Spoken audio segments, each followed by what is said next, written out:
Dieťa absolvuje vaňový minerálny kúpeľ. Minerálna voda je nariedená podľa koncentrácie, ktorú ordinuje lekár.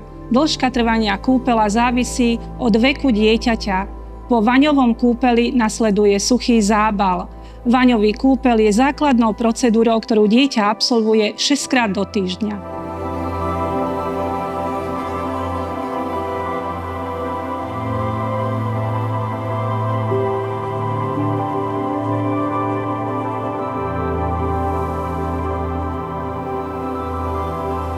Minerálna mysa je ordinovaná v prípadoch, pokiaľ majú deti prejavy kožného ochorenia lokalizované v tvárovej časti, prípadne vo vlasatej časti hlavy.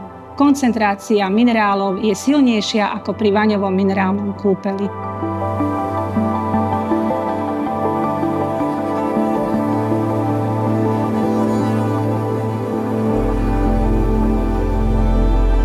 Pokiaľ má dieťa prejavy kožného ochorenia lokalizované na dolných, prípadne horných končatinách, lekár predpíše aj čiastočné minerálne procedúry. V tomto prípade minerálne nožné vane a minerálne ručné vane.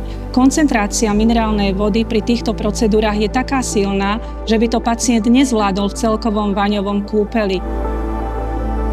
Terapia je o to účinnejšia, pretože pacient má denne aj vaňový minerálny kúpeľ a zároveň aj tieto čiastočné minerálne procedúry.